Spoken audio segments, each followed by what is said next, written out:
Hello जय Hind aspirants.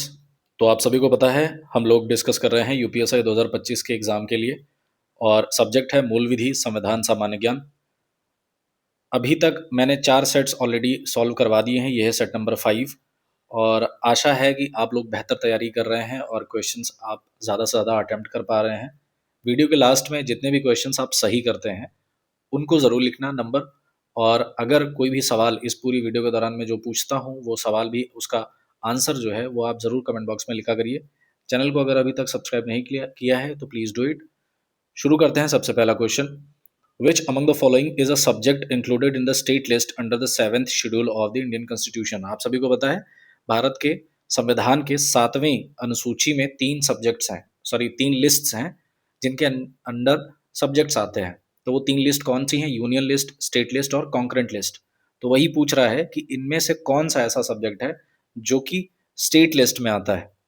सो options हैं post and telegraph, insurance, sanitation या फिर स्टॉक एक्सचेंज। तो right answer is option C, स्वच्छता, सैनिटेशन जो है वो स्टेट लिस्ट के अंतर्गत आता है। बाकी की तीनों चीज़ें ये सेंटर यानी कि यूनियन लिस्ट में आती है। अच्छा, कई बार एग्जाम में ये पूछ लेता है कि इन सारी लिस्ट में कितने सब्जेक्ट्स हैं, तो ध्यान रखना यूनियन लिस्ट में टोटल 100 सब्जेक्ट हैं, स्टेट लिस्ट में है टोटल 61 सब्जेक्ट्स, और कॉन्करेंट लिस्ट यानी कि जिसपे यूनियन और स्टेट दोनों कानून बना सकते हैं उसमें है टोटल 52 सब्जेक्ट्स। तो ये डेटा जो है इसकी प्रॉपर नोट्स बना लेना आप, ठीक। Next question, food corporation of India functions under, किसके अंतर्गत ये कार्य करता है food corporation of India? Ministry of fertilisers and chemicals, ministry of consumer affairs, food and public distribution, ministry of agriculture, ministry of health and family welfare. तो right answer जो है वो है option B, ministry of consumer affairs, food and public distribution. अच्छा, ये जो FCI है food corporation of India, इसकी स्थापना हुई थी फूड कॉर्पोरेशन एक्ट के तहत, और वो एक्ट आया था, कई बार पूछ सकता है तो नोट कर लेना, 1964 में। उस एक्ट के तहत इसकी स्थापना हुई थी, किसकी? फूड कॉर्पोरेशन ऑफ इंडिया की। तो वर्तमान में अगर पूछे कि ये जो मिनिस्ट्री है, ministry of consumer affairs, food and public distribution, इसके जो मिनिस्टर हैं वो हैं प्रहलाद जोशी। अगला प्रश्न, Uttar Pradesh land revenue act was established in which of the following years? कब स्थापना हुई थी? 1910 यानी 1920, 1915, 1901 या फिर 1910? तो right answer is option D, 1901 में इसकी स्थापना हुई थी, यानी कि ये यूपी लैंड रेवेन्यू एक्ट आया था। What is the minimum age required to contest in the Lok Sabha elections? Minimum age क्या होती है लोकसभा में चुनाव लड़ने की? ऑप्शंस हैं 30 वर्ष, 25 वर्ष, 18 वर्ष या फिर 35 वर्ष। तो देखो, मैंने इसके पहले भी वीडियो में बताया है, मैं जो इन्फॉर्मेशन बता रहा हूँ उसको प्रॉपर नोट कर लेना। फिलहाल इस क्वेश्चन का जो आंसर है लोकसभा के लिए पूछ रहा है, तो सही उत्तर होगा ऑप्शन बी, 25 वर्ष। तो ध्यान रखना, लोकसभा और विधानसभा इसके लिए जो मिनिमम एज होती है वो 25 साल होती है, ओके। और राज्यसभा और विधान परिषद इसके लिए जो मिनिमम एज होती है वो 30 साल होती है।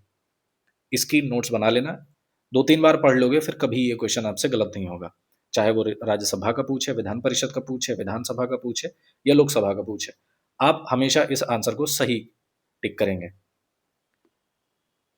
नेक्स्ट क्वेश्चन है, the term national security under the national security act 1980 does not include. Basically ये कह रहा है जो एनएसए यानी कि नेशनल सिक्योरिटी एक्ट 1980 है, इसके अंतर्गत जो नेशनल सिक्योरिटी टर्म है उस टर्म के अंतर्गत क्या क्या चीजें आती है, यानी कि किन किन चीजों को नेशनल सिक्योरिटी या राष्ट्रीय सुरक्षा माना जाएगा। So defence of India, maintenance of supplies and services essential to the community, security of India, inter state water disputes of India. तो देखो, बेसिकली ये पूछ रहा है कौन सी नहीं है ना, नेशनल सिक्योरिटी के अंतर्गत नहीं आता है। सो राइट आंसर है option D, inter state water disputes of India.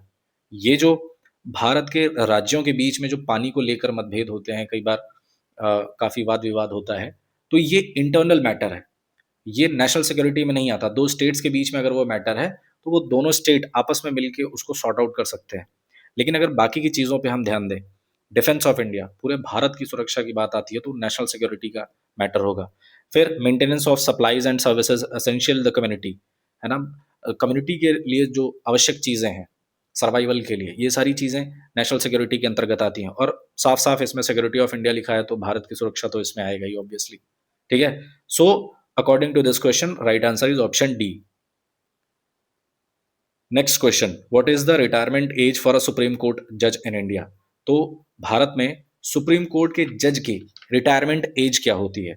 Options क्या क्या हैं? 65 वर्ष, 55 वर्ष, 50 वर्ष या फिर 60 वर्ष? तो राइट आंसर इसका होगा option A, 65 years. Supreme court से रिलेटेड कुछ एक्स्ट्रा पॉइंट्स नोट कर लो। पहली बात, सुप्रीम कोर्ट किन किन किन आर्टिकल्स में आता है? बेसिकली आर्टिकल 124 से लेकर के 147 तक सुप्रीम कोर्ट को डेडिकेटेड आर्टिकल्स हैं कॉन्स्टिट्यूशन में। स्थापना कब हुई थी? 28 जनवरी 1950 को। ठीक है, और वर्तमान की जो सुप्रीम कोर्ट की बिल्डिंग है उसका इनॉग्रेशन किसने किया था? तो डॉक्टर राजेंद्र प्रसाद जी ने किया था। और कब किया था? 4 अगस्त 1958 को। ठीक है, इस डेट को इस वर्तमान सुप्रीम कोर्ट की जो बिल्डिंग है इसका इनॉग्रेशन हुआ था। प्रेजेंटली जो स्ट्रेंथ है सुप्रीम कोर्ट में जजेस की टोटल संख्या कितनी है? तो टोटल है 34 जजेस। ठीक है, जिनमें से चीफ जस्टिस ऑफ इंडिया भी शामिल है। सुप्रीम कोर्ट रिट्स जारी करता है किस आर्टिकल के अंतर्गत? आर्टिकल 32 में 5 रिट्स होती हैं। कौन कौन सी? मैंडमस, सॉरी हैबियस कॉर्पस सबसे पहले आता है, फिर मैंडमस, प्रोहिबिशन, सर्शियराई इसको बोलते हैं, और को वारंटो। ये 5 रिट्स होते हैं। सुप्रीम कोर्ट जारी करता है आर्टिकल 32 में। हाई कोर्ट भी रिट्स जारी करता है, वो होता है आर्टिकल 226 में। ठीक है, तो ये सारे ओवरऑल पॉइंट्स थे। अच्छा, एक एक्स्ट्रा पॉइंट मैं आपसे पूछ रहा हूं, कमेंट बॉक्स में बताना, वर्तमान में जो चीफ जस्टिस ऑफ इंडिया है वो कौन है? अगला प्रश्न, which dam built in the Mahanadi basin integrates conservation of water with flood control? Options, Hirakud dam, Tehri dam, Nagarjuna Sagar dam या फिर भाखड़ा नांगल डैम? तो इसका सही उत्तर जो होगा वो होगा ऑप्शन ए, हीराकुंड डैम। बाकी की जो डैम्स हैं जैसे टिहरी डैम आपको मिलेगा भागीरथी नदी पर, नागार्जुन सागर मिलेगा आपको कृष्णा नदी पर, और भाखड़ा नांगल मिलेगा आपको सतलुज नदी पर। ठीक, next question, the ruler who planted a tree of liberty at Srirangapatnam and also became a member of the Jacobin club, वो कौन था जिसने श्रीरंगपट्टनम में एक ट्री ऑफ लिबर्टी प्लांट किया और जेकोबिन क्लब का मेंबर भी बना? ऑप्शंस, टीपू सुल्तान, हैदर अली, सफदरजंग या फिर सादत खान? तो इसका सही उत्तर है ऑप्शन ए, टीपू सुल्तान। कब? 1794 में ये ट्री प्लांटेशन किया था टीपू सुल्तान ने, और ये मेंबर भी था किसका? जेकोबिन क्लब का। ये जो पूरा थियरी है, यानी कि ये लिबर्टी का जो कॉन्सेप्ट है, कहाँ से आया था? फ्रेंच रेवोल्यूशन से। ठीक, next question, how many functional items have been placed within the purview of municipalities in the 12th schedule of the Indian constitution? Basically ये पूछ रहा है जो 12वीं अनुसूची में 12th शेड्यूल में जो म्युनिसिपैलिटीज हैं उसमें टोटल कितने सब्जेक्ट्स आते हैं? 18, 24, 13 या फिर 10? तो इसका सही उत्तर है ऑप्शन ए। अब कुछ एक्स्ट्रा पॉइंट्स नोट कर लो, जैसे संविधान में संशोधन हुआ था 73। कब हुआ था? 1992 में। 73वां संशोधन 1992 में, और उसके तहत संविधान में 11वां शेड्यूल ऐड किया गया, 11th शेड्यूल ऐड किया गया, जिसमें क्या आती हैं? हमारी पंचायतें आती हैं। और पंचायतों में टोटल कितने सब्जेक्ट्स हैं? 29। एक पार्ट ये आपने कंप्लीट कर लिया। फिर एक और कॉन्स्टिट्यूशनल अमेंडमेंट एक्ट हुआ, 74वां। अभी क्या हुआ था? 73वां हुआ था, फिर 74वां हुआ। कब हुआ? 92 में दोबारा। ठीक है, और इस संशोधन के अंतर्गत 12वीं अनुसूची जोड़ी गई, 12th शेड्यूल जोड़ा गया, और उसी 12वीं अनुसूची में क्या आती हैं? म्युनिसिपैलिटीज। और म्युनिसिपैलिटीज में टोटल कितने सब्जेक्ट्स हैं? अभी हमने डिस्कस किया 18। तो आई होप आपको ये सारी चीज क्लियर हो गई होगी। 73वां संशोधन 1992 के तहत 11वीं अनुसूची जोड़ी गई, जिसके अंतर्गत पंचायत आती है। पंचायत में टोटल 29 सब्जेक्ट्स हैं। फिर अगेन 1992 में ही एक और संशोधन होता है 74th, उसके अंतर्गत 12वां शेड्यूल ऐड किया जाता है और उसे में आती हैं म्युनिसिपैलिटीज, और म्युनिसिपैलिटीज में टोटल 18 सब्जेक्ट्स हैं। I hope it is clear now. Next question, which international document is called as the international Magna Carta for all humankind? तो मैग्ना कार्टा ऑफ इंडिया किसे कहते हैं? फंडामेंटल राइट्स को कहते हैं। उसके बारे में इसके पहले वाली वीडियो में हम लोगों ने ऑलरेडी डिस्कस कर लिया है। इंटरनेशनल मैग्ना कार्टा किसको कहा जाता है? UN charter, international convention on civil and political rights, universal declaration of human rights या फिर European convention on human rights. तो आपने अगर इसके पहले वाली वीडियो देखी होगी तो उसमें हमने बात की थी मैग्ना कार्टा ऑफ इंडिया, यानी कि ऐसा कानून जो कि सबके ऊपर लागू हो, सरकार भी उसको मना नहीं कर सकती वो अधिकारों से, तो वो था फंडामेंटल राइट्स। अब ऐसा कोई कानून जो कि पूरे विश्व में सबके लिए बराबर हो, तो वह ऐसा एक ही कानून है, वो है option C, universal declaration of human rights, कि पूरे विश्व में किसी के भी जो ह्यूमन राइट्स हैं, मानव अधिकार हैं, उनका हनन नहीं किया जा सकता। ठीक है, ये डिक्लेरेशन हुआ कब था, ये इंपॉर्टेंट होता है। 10 दिसंबर 1998, और 10 दिसंबर को ही क्या वर्ल्ड ह्यूमन राइट्स डे भी मनाया जाता है। और इस बार यानी कि अभी तो दिसंबर आया नहीं है, नवंबर चल रहा है, तो अगर क्वेश्चन पूछा जाए तो 2024 का पूछा जाएगा, तो 2024 में जो वर्ल्ड ह्यूमन राइट्स डे मनाया गया 10 दिसंबर को, उसकी थीम क्या थी? सो उसकी थीम है, नोट कर लेना, our rights our future right now. ठीक है, next question, when did the foreign trade development and regulation act came into force? अच्छा, डिड लगा है तो डिड के साथ में कम लगेगा, सही है, केम नहीं होगा। So when did the foreign trade development and regulation act come into force? कब आया? ऑप्शन है 1992, 2002, 1982 या फिर 1972 में। So foreign trade development and regulation act आया था ऑप्शन ए 1992 में। अगला प्रश्न है, who is the ex officio chairperson of the national disaster management authority, यानी एनडीएमए का चेयरमैन कौन होता है? Option, president of India, controller and auditor general of India, prime minister of India या फिर वाइस प्रेसिडेंट ऑफ इंडिया। तो इसका सही उत्तर आप सभी को पता होगा, option C is the right answer, prime minister of India, यानी कि भारत के प्रधानमंत्री। अब एनडीएमए से रिलेटेड कुछ एक्स्ट्रा फैक्ट्स नोट डाउन कर लो। ये एक्ट आया था, नेशनल डिजास्टर मैनेजमेंट अथॉरिटी, इसका एक एक्ट आया था 2005 में। और इस एक्ट के तहत जब एनडीएमए की स्थापना हुई तो वो डेट थी 27 सितंबर 2006। ये पूछा हुआ क्वेश्चन है कि एनडीएमए की स्थापना कब हुई थी, तो एक्ट 2005 में आया था, लेकिन इस्टेब्लिशमेंट एनडीएमए का हुआ था 27 सितंबर 2006 को। होम मिनिस्ट्री के अंतर्गत ये कार्य करता है, ये भी ध्यान रखना। Which constitutional amendment act added a new fundamental duty to the Indian Constitution in 2002? तो किस संशोधन के जरिए 11वीं फंडामेंटल ड्यूटी ऐड की गई थी संविधान में?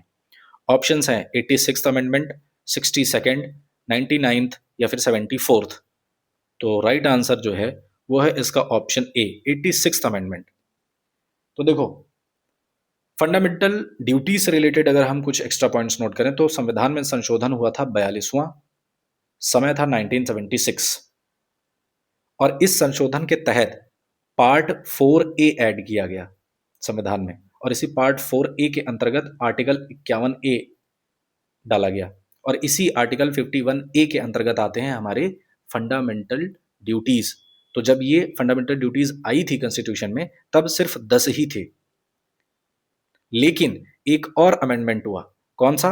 86th अमेंडमेंट 2002 में, और जिसमें 11वीं फंडामेंटल ड्यूटी ऐड की गई, इसमें टोटल 11 हो गई।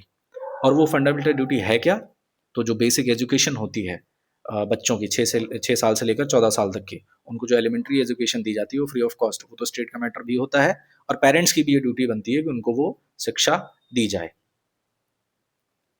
अगला प्रश्न है, among the following states which is the leading producer of rice in India? ये प्रीवियस ईयर क्वेश्चन पूछा हुआ है, तो जिस समय पे ये पूछा गया था उस समय कुछ और डेटा था, लेकिन वर्तमान में कौन है? तो ध्यान रखना, नंबर 1 पे है यूपी चावल के प्रोडक्शन में, दूसरे पे आता है तेलंगाना, और तीसरे पे आता है वेस्ट बंगाल। ठीक है, चलो अगला प्रश्न, land ceiling refers to, land ceiling क्या होता है? हिंदी में बोलते हैं भू हदबंदी। क्या होता है?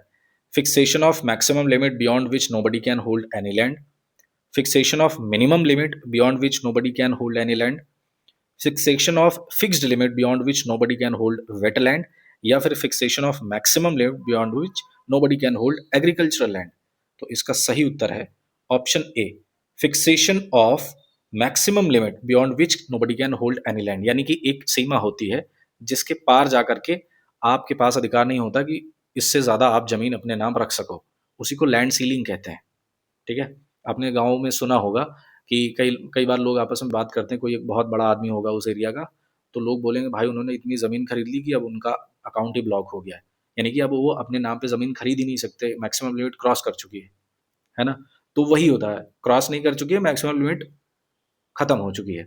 तो एक पर्टिकुलर लिमिट होती है, उसके बाद मैक्सिमम लिमिट जो होती है उसके बाद कोई व्यक्ति अपने नाम ज़मीन नहीं ले सकता, उसी को लैंड सीलिंग कहते हैं। Which commission is interested with monitoring the implementation of the Protection of Children from Sexual Offences Act 2012? तो जो पॉक्सो एक्ट था 2012 का, ठीक है, उसके अंतर्गत कौन सा ऐसा कमीशन है जो कि इन सारे मैटर्स को अपने हिसाब से हैंडल करता है, ठीक है, मॉनिटर करता है ना? ये जो पॉक्सो एक्ट है, protection of children from sexual offences, इस एक्ट के अंतर्गत वो कौन सा कमीशन है जो इस पूरे एक्ट को मॉनिटर करता है और इम्प्लीमेंट करता है? वो कौन सा कमीशन है? National commission for women, human rights court, national commission for protection of child rights, या फिर ह्यूमन राइट्स कमीशन? तो आप सबको पता है, आप ये क्वेश्चन बहुत आसानी से क्लिक कर सकते हो। कैसे? बात चल रही है बच्चों की, तो ऑप्शंस में देख लो किसमें बच्चे नजर आ रहे हैं। सो ऑप्शन सी, यहाँ पे देखेंगे protection of child rights, so option C is the right answer, है ना? इसको शॉर्ट फॉर्म में एनसीपीसीआर भी बोलते हैं, ध्यान रखना। Next question, which article of the Indian constitution prohibits the employment of children below age of 14 years in any factories, mine और अदर हजार्डस एक्टिविटीज? बेसिकली ये पूछ रहा है भारत के संविधान के किस आर्टिकल में कहा गया है कि 14 साल से कम बच्चे किसी भी फैक्ट्री में, माइन में या किसी भी हजार्डस एक्टिविटी में काम नहीं कर सकते। तो वो आर्टिकल कौन सा है? आर्टिकल 14, आर्टिकल 24, आर्टिकल 34 या फिर आर्टिकल 44? तो सही उत्तर है ऑप्शन बी, आर्टिकल 24। आर्टिकल 14 में क्या आता है? इक्वलिटी बिफोर लॉ, कि कानून के सामने सब बराबर। फिर 34 में क्या आता है? Martial law. और आर्टिकल 44 में आता है यूनिफॉर्म सिविल कोड, यूसीसी। अगला प्रश्न, in which year was the criminal tribes act passed by the British colonial government? तो किस साल में ब्रिटिश जो सरकार थी उसने एक एक्ट पास किया था, क्रिमिनल ट्राइब्स एक्ट? तो किस साल में पास किया था? ऑप्शन है 1861, 1881, 1891 या फिर 1871? तो right answer is option D, 1871। तो ब्रिटिशर्स ने क्या किया था कि ट्राइब्स को ना, कुछ ऐसी पर्टिकुलर ट्राइब्स थी उनको क्रिमिनल ही बता दिया था, वो डायरेक्टली उनको एक तरीके से एक्ट बना करके बता दिया भैया ये क्रिमिनल्स हैं। मतलब इस तरीके से आप समझ सकते हो कि कैसी मानसिकता थी और किस हिसाब से वो भारत पर रूल करते थे और यहाँ के लोगों को सप्रेस किया और किस हिसाब से लूटा कि अपनी मन मर्जी चलाते थे कि पूरी की पूरी ट्राइब को ही क्रिमिनल बता दिया। सो ये सप्रेशन जो है वो आप इस बात से अंडरस्टैंड कर सकते हैं कि किस हिसाब से भारत को बांटा गया था। खैर, राइट आंसर है 1871। Next question, the main objective of the Public Liability Insurance Act is to provide immediate relief for the victims who suffer from the accidents involving। Basically ये कहता है कि जो एक्ट है पब्लिक लाइबिलिटी इंश्योरेंस एक्ट, ठीक है, इसका main objective क्या है? इसका जो मेन ऑब्जेक्टिव है कि अगर किसी का एक्सीडेंट होता है किन चीज़ों से, तो वो उसको मैटर करेगा, यानी कि both hazardous and non hazardous substances, medical waste substances, non hazardous substances या फिर हजार्डस सब्सटेंसेस? तो इसका सही उत्तर है ऑप्शन डी, खतरनाक पदार्थ। बेसिकली ये कह रहा है कि अगर किसी खतरनाक पदार्थ से, हजार्डस सब्सटेंसेस से अगर एक्सीडेंट होता है, ठीक है, और उसमें कोई पर्सन है जिसको क्षति पहुंचती है, तो उस पूरे मैटर को कौन हैंडल करेगा? तो वो पब्लिक लायबिलिटी इंश्योरेंस एक्ट के अंतर्गत वो सारी चीजें आएंगी और जो विक्टिम्स होंगे उनको इमीडिएट रिलीफ दी जाएगी। ठीक है, next question, what is the mode of nutrition in which organisms take in nutrients in solution form from dead and decaying matter called? ये फॉर्म नहीं है, फ्रॉम है, ठीक है, FROM। सो ऐसा कौन सा न्यूट्रिशन होता है जिसमें जो ऑर्गेनिजम्स होते हैं वो डेड एंड डिकेइंग मैटर से अपना खाना प्राप्त करते हैं? तो इसको भी टिक करना बहुत आसान है। यहाँ पे देख लो डेड, ठीक है। अब ऑप्शन देखो, autotrophic nutrition, heterotrophic nutrition, parasitic nutrition या फिर सैप्रोट्रॉफिक न्यूट्रिशन। तो हिंदी में देखोगे मृत पोषित, और यहाँ पे भी बात की जा रही है कि मृत से अपना भोजन बनाते हैं, तो इसको आसानी से आप टिक कर सकते हो। वैसे भी क्वेश्चन जो आएगा वो बाइलिंगुअल आएगा, तो अगर कोई एक वर्ड इंग्लिश में नहीं समझ में आएगा आप हिंदी में देख करके उसको सही कर सकते हो, है ना।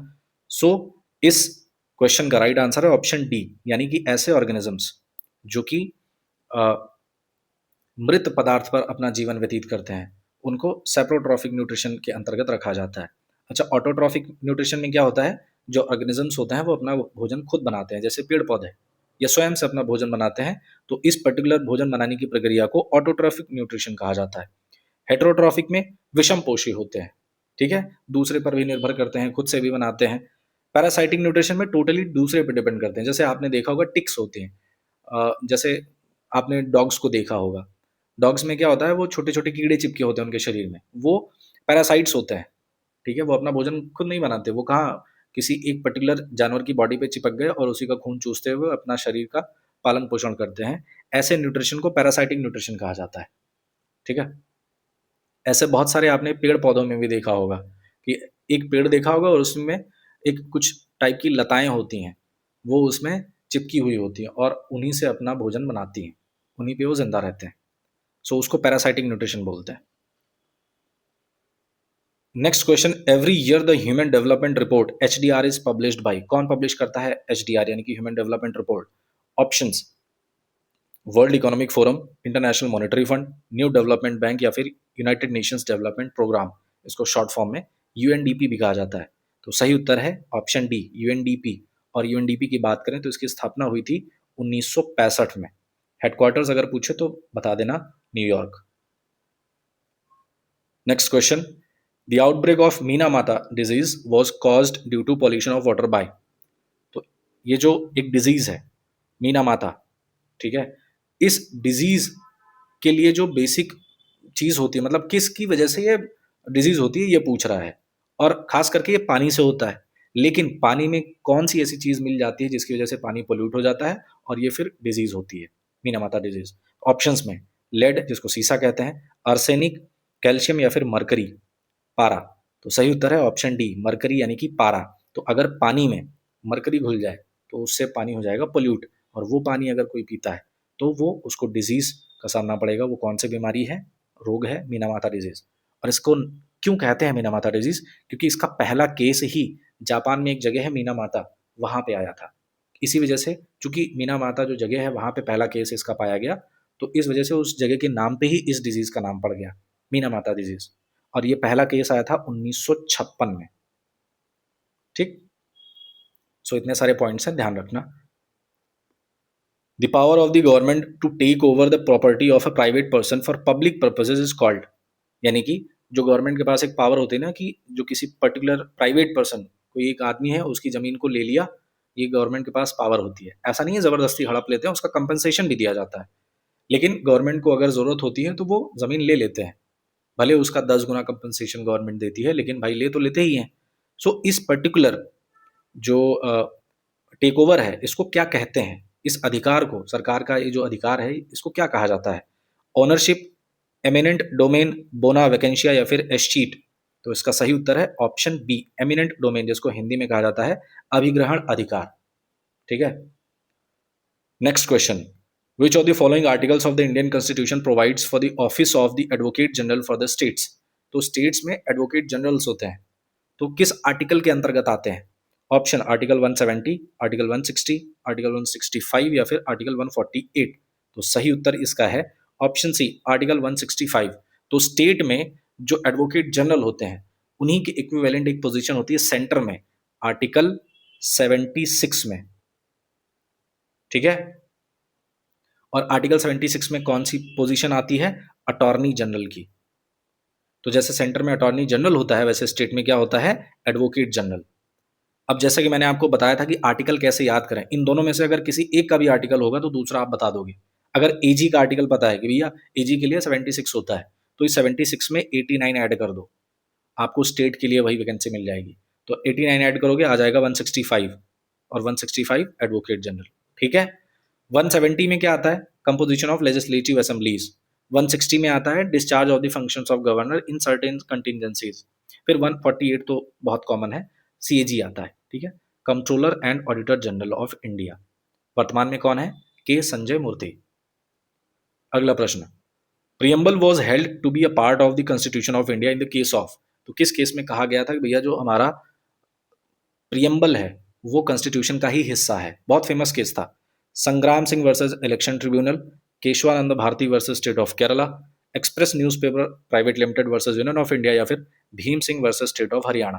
तो आप सभी को ये आंसर मिल गया होगा क्योंकि बहुत फेमस केस है, जो लगभग लोगों को पता होगा। Option B is the right answer, Kesavananda Bharati case versus, यानी कि Kesavananda Bharati versus state of Kerala, और ये आया था 1973 में। ओके। अगला प्रश्न, India's first indigenous vaccine trial for कोविड-19। तो भारत की प्रथम स्वदेशी वैक्सीन का परीक्षण जो है वो कौन सी वैक्सीन है, बेसिकली यही पूछ रहा है। ज़ाइकोव डी, या फिर कोविश्योर, कोवैक्सीन, या फिर कोविशील्ड। तो सबको पता है, बहुत बेसिक सा क्वेश्चन है। Option C is the right answer, Covaxin. अगला प्रश्न, which of the following is an example of primary memory in a computer. Computer में एक प्राइमरी मेमोरी क्या होती है? Hard disk drive, Blu ray DVD, RAM, या फिर यूएसबी फ्लैश ड्राइव। तो सही उत्तर है ऑप्शन सी, रैम, जिसको फुल फॉर्म कहा जाता है रैंडम एक्सेस मेमोरी। ये प्राइमरी मेमोरी होती है किसी भी कंप्यूटर की। Next question, the use of a motor vehicle in a public place without a valid insurance policy against third party risk is prohibited under. इसके पहले वाली वीडियो में मैंने आपको प्रॉपरली अच्छे तरीके से समझा दिया था कि थर्ड पार्टी इंश्योरेंस क्या होता है, कैसे काम करता है। अब इस क्वेश्चन में पूछा है कि किस सेक्शन के अंतर्गत कहा गया है कि भैया बिना थर्ड पार्टी इंश्योरेंस के अगर आप वाहन चला रहे हो तो आप ऐसा नहीं कर सकते। बिना थर्ड पार्टी इंश्योरेंस के वाहन चलाना निषेध है। ये किस सेक्शन में कहा गया है? मोटर व्हीकल के। तो ऑप्शंस में देखें, section 6(1) of the motor vehicles act 1988, section 69(2), section 148, या फिर सेक्शन 146 का क्लॉज 1। तो इसका सही आंसर है option D, motor vehicles act 1988 का सेक्शन 146 का क्लॉज 1 है, जिसमें कहा गया है कि अगर आपके पास आपकी गाड़ी का थर्ड पार्टी इंश्योरेंस नहीं है तो आपका चालान कट सकता है। ये एक अपराध है। आप अगर गाड़ी बिना इंश्योरेंस के गाड़ी लेकर के निकलते हैं तो वो गलत है, वो निषेध है, ऐसा नहीं करना चाहिए आपको। ठीक है।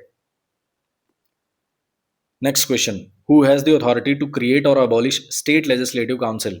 किसके पास अथॉरिटी होती है राज्य विधान परिषद को बनाने या समाप्त करने का? State legislative assembly, parliament of India, president of India, या फिर गवर्नर ऑफ द स्टेट। तो सही उत्तर है ऑप्शन बी, भारत की संसद के पास ये पावर होती है। Next question, which of the following statements is correct. इनमें से कौन सा स्टेटमेंट करेक्ट है? A death sentence may be passed by the judicial magistrate after receiving confirmation from the High Court. A death sentence may be passed by the executive magistrate after receiving confirmation from the High Court. A death sentence may be passed by the Court of Session after receiving the confirmation from the High Court. या फिर a death sentence may be passed by the Court of Session without receiving confirmation from the High Court. तो इसमें ज़्यादातर तो आपको similar ही लग रहे होंगे, लेकिन कुछ कुछ इसमें कीवर्ड्स हैं, जैसे जुडिशियल मजिस्ट्रेट और हाई कोर्ट, फिर इसमें एग्जीक्यूटिव मजिस्ट्रेट और हाई कोर्ट, फिर इसमें कोर्ट ऑफ सेशन और हाई कोर्ट है, और यहाँ पे कोर्ट ऑफ सेशन और हाई कोर्ट है। तो कह दोगे ये दोनों सेम है? नहीं, यहाँ पे है आफ्टर रिसीविंग, यहाँ पे लिखा है विदाउट रिसीविंग।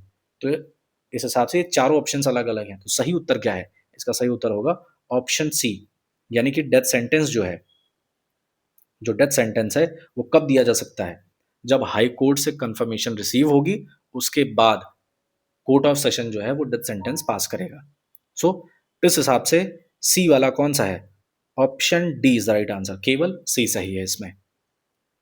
अगला प्रश्न है, red Cliff line was demarcated between India and which country. तो भारत और कौन से देश के बीच में रेड क्लिफ लाइन बनाई गई थी? ऑप्शन है चाइना, नेपाल, पाकिस्तान, अफगानिस्तान। तो सही उत्तर है ऑप्शन सी, पाकिस्तान के बीच में, पाकिस्तान और चाइना के बीच में, सॉरी पाकिस्तान और इंडिया के बीच में रेड क्लिफ लाइन है। अच्छा, कुछ इंटरनेशनल लाइन्स हैं और वो किन दो देशों के बीच में है या किन के बीच में है, ये कई बार क्वेश्चन में पूछा जाता है। तो यहाँ पे सारी हैं, एक बार मैं पढ़ दे रहा हूँ, बिल्कुल भी क्लियर हो जाएगा आपको, है ना। देखो, 17th पैरेलल ये मिलेगा आपको साउथ वियतनाम और नॉर्थ वियतनाम के बीच में। 20th parallel Libya and Sudan. 22nd parallel Egypt and Sudan. 25th parallel Mauritania and Mali. 31st parallel Iran and Iraq के बीच में। 38th parallel south Korea and north Korea, इसको star mark कर लेना, important है। 49th parallel USA और Canada के बीच में, ये भी स्टार मार्क कर लेना।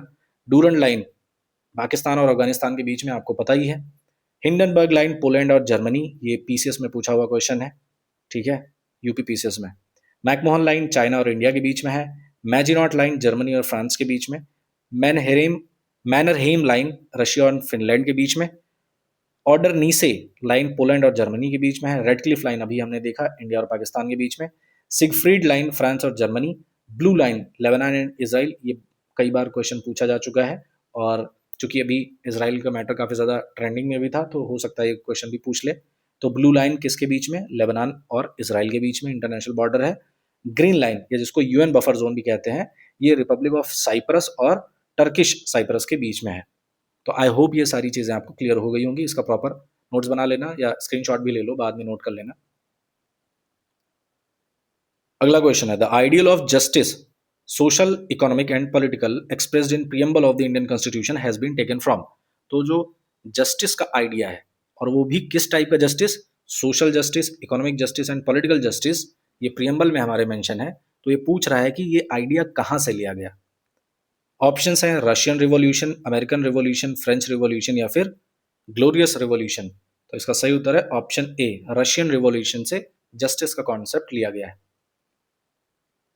अब देखो, कुछ ऐसी चीजें जो बाकी के देशों से, मतलब बाकी देशों के कॉन्स्टिट्यूशन से हमारे कॉन्स्टिट्यूशन में ली गई हैं, उनको प्रॉपरली हम यहाँ पे एक जगह पे देख लेते हैं। जैसे आयरिश कॉन्स्टिट्यूशन से क्या क्या लिया गया है, इसका याद करने का ट्रिक है, Alice DP is number 1।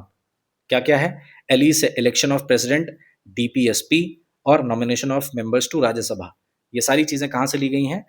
Ireland के कॉन्स्टिट्यूशन से। फिर ब्रिटिश कॉन्स्टिट्यूशन से क्या क्या लिया गया है?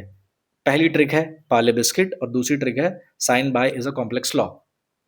तो अब आगे देखते हैं, जैसे parliamentary system, rule of law, legislative procedure, bicameralism, single citizenship, bicameralism, controller and auditor general, जिसके बारे में अभी हमने देखा सीएजी। कौन सा आर्टिकल? आर्टिकल 148। तो ये सारी चीजें जो है, ये सारे कॉन्सेप्ट्स किस कॉन्स्टिट्यूशन से लिए गए हैं? ब्रिटिश कॉन्स्टिट्यूशन से। कुछ और एक्स्ट्रा देख लेते हैं, यूएसए के कॉन्स्टिट्यूशन से क्या क्या लिया गया है? Fundamental rights. अच्छा देखो इसकी trick, president needs fund for removal of present vice president and जजेस इन यूएसए। इतना लंबा याद करने की जरूरत नहीं है, डायरेक्टली याद कर लोगे वो ज्यादा इजी पड़ेगा। देखो पहली बात तो मैंने आपको इसके पहले वाली वीडियो में बताया था, जो बिल ऑफ राइट्स हैं यूएसए के, वहीं से लिए गए हैं हमारे फंडामेंटल राइट्स। सो फंडामेंटल राइट्स हैं। फिर प्रेसिडेंट का कॉन्सेप्ट यूएसए से ही लिया गया है। जो सुप्रीम कोर्ट और हाई कोर्ट के जजेस होते हैं, उनको जो रिमूव किया जाता है ना, उसको भी यूएसए से लिया गया है। और यूएसए से ही इम्पीचमेंट लिया गया है, राष्ट्रपति के ऊपर जो महाभियोग लगता है, वो भी कॉन्सेप्ट यूएसए से ही लिया गया है। प्रियम्बल का कॉन्सेप्ट जो है वो भी यूएसए का ही है, ठीक है। वाइस प्रेसिडेंट की जो पोस्ट है वो भी यूएसए से ही ली गई है। और जजेस, जो जजेस से हम ये देख सकते हैं, independence of judiciary and judicial review, ये इंडिपेंडेंट डिसीजन होता है सुप्रीम कोर्ट का। तो ये कहाँ से लिया गया कॉन्सेप्ट? अमेरिकन कॉन्सेप्ट है, ठीक है। और फिर कनाडा के कॉन्स्टिट्यूशन से क्या क्या लिया गया है? कनाडा के कॉन्स्टिट्यूशन लिया गया है federation with a strong centre, यानी कि जो हम आर्टिकल 1 में देखते हैं ना, India that is Bharat shall be the union of states. तो भारत जो है वो यूनियन ऑफ स्टेट्स है ना, राज्यों का एक संघ है। ये कॉन्सेप्ट कहाँ से लिया गया है? कनाडा से लिया गया है। फिर एड से advisory jurisdiction of supreme court, ये भी कनाडा से लिया गया है। और सेंटर के पास कुछ रेसिडुअरी पावर्स होती हैं, वो कॉन्सेप्ट भी कनाडा से लिया गया है। अगला प्रश्न, university of Allahabad was established in which year? कब स्थापना हुई थी? ऑप्शंस देखें, 1885, 1887, 1890 या फिर 1891। तो राइट आंसर है इसका ऑप्शन बी, 1887 में यूनिवर्सिटी ऑफ इलाहाबाद की स्थापना हुई थी। अगला प्रश्न है, If you are receiving children education allowance from your employer, then you are eligible to claim a tax exemption under the Income Tax Act for a maximum of up to। यानी ये कह रहा है कि अगर आप कहीं काम करते हैं और आपका जो एम्प्लॉयर है वो आपके बच्चों के लिए जो एजुकेशन अलाउंस दे रहा है, तो आप इनकम टैक्स एक्ट के इस पर्टिकुलर कुछ टैक्सेशन से फ्री हैं।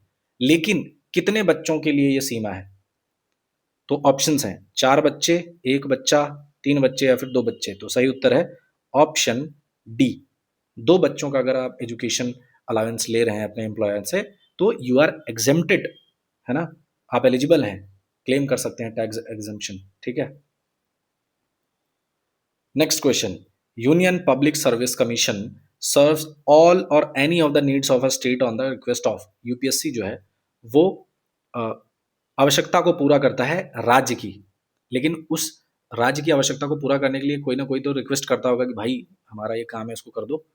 तो वो कौन करता है request? Options, chief secretary of the state, governor of the state, chief justice of high court या फिर chief minister of the state. तो इसका सही उत्तर है option B, governor of state. UPSC के बारे में बात करें तो स्थापना कब हुई थी? 1 अक्टूबर 1926 को यूपीएससी की स्थापना हुई थी। यूनियन पब्लिक सर्विस कमीशन किस आर्टिकल में आता है?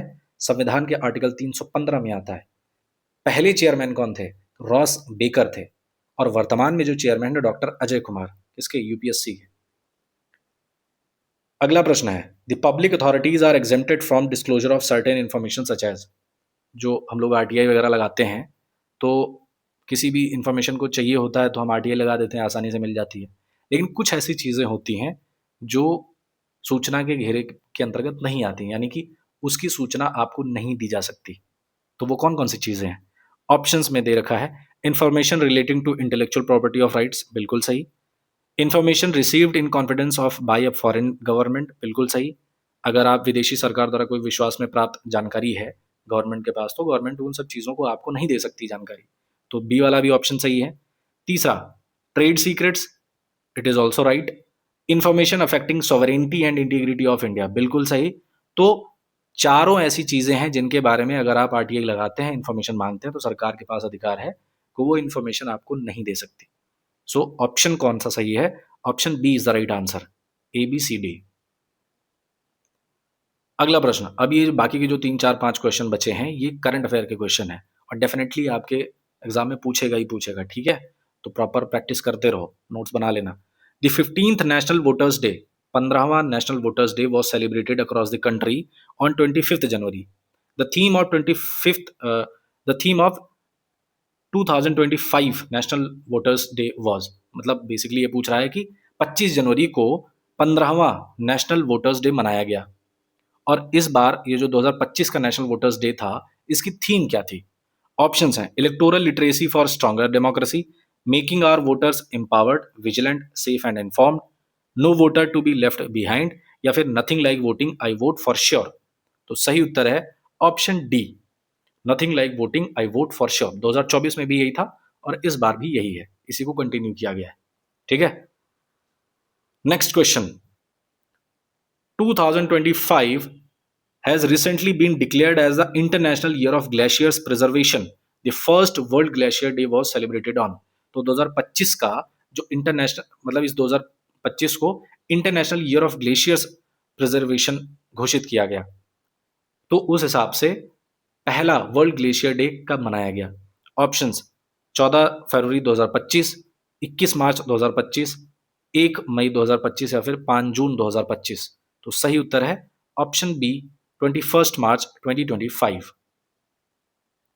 Next question, Himachal Pradesh celebrated its 55th statehood day on 25 January 2025। In 1971 it was carved out as an which state of India. तो बेसिकली इस क्वेश्चन के तहत आपको कई सारी जानकारी मिली, जैसे हिमाचल प्रदेश का 55वां स्टेटहुड डे मनाया गया कब? 25 जनवरी 2025 को। तो बेसिकली यहां से याद रख सकते हैं 25 जनवरी को हिमाचल प्रदेश का स्टेटहुड डे मनाया जाता है। और इसके पहले वाली वीडियो में मैंने आपको बताया था यूपी के बारे में, है ना। यूपी दिवस कब मनाया जाता है? 24 जनवरी को मनाया जाता है ना। 2017 से शुरुआत हुई थी, उस समय कौन थे? राम नाईक साहब गवर्नर थे यूपी के, उन्हीं के टाइम के दौरान इस चीज़ की शुरुआत की गई थी कि 24 जनवरी को यूपी दिवस के तौर पे मनाया जाएगा। 25 जनवरी को हिमाचल प्रदेश दिवस मनाया जाता है, यानी कि इसका स्टेटहुड डे। तो 1971 में इसको बनाया गया था। तो ये किस नंबर का स्टेट था भारत का? 16वां, 17वां, 18वां या 19वां? तो सही उत्तर है ऑप्शन सी। तो यहां से ध्यान रख सकते हैं आप, 25 जनवरी 1971 को हिमाचल प्रदेश एक नया स्टेट बना, और ये किस नंबर का स्टेट था? भारत का 18वां राज्य था ये। Okay, next question. Indian space research organisation ISRO docked 2 satellites under the space docking experiment SpaceX mission on January 16, 2025. With this success, India became which country to dock in space? तो basically ये कह रहा है कि 16 जनवरी 2025 को इसरो ने successfully 2 satellites की docking करी, है ना? और ऐसा करने वाला भारत किस नंबर का स्टेट बन चुका है? ऑप्शंस हैं सेकंड, थर्ड, फिफ्थ, फोर्थ। तो इसका सही आंसर है ऑप्शन डी, फोर्थ ऑप्शन। इसके पहले 3 देश हैं जो ऐसा कर चुके हैं, डॉकिंग सक्सेसफुली कर चुके हैं। कौन कौन से?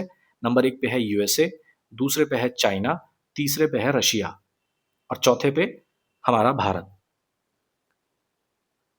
So thank you so much. अगर आप लोगों ने यहाँ तक वीडियो देखा है और अगर यहाँ तक आप आए हैं, तो इसका मतलब है कि आप कुछ ना कुछ आपको अच्छा लगा। तो कोई भी सुझाव हो, सलाह हो, उसको कमेंट बॉक्स में ज़रूर लिखिए। और अगर कोई भी क्वेश्चन हो वो भी ज़रूर लिखिए। हाँ, जो मैंने स्टार्टिंग में बताया था उसको भी ध्यान रखना, कितने क्वेश्चन आपके सही हुए हैं उसको ज़रूर लिखना, प्लस जो भी क्वेश्चन मैंने पूछा था उसका आंसर ज़रूर लिखिएगा कमेंट बॉक्स में। मिलते हैं नेक्स्ट वीडियो में। Till then take care. जय हिंद।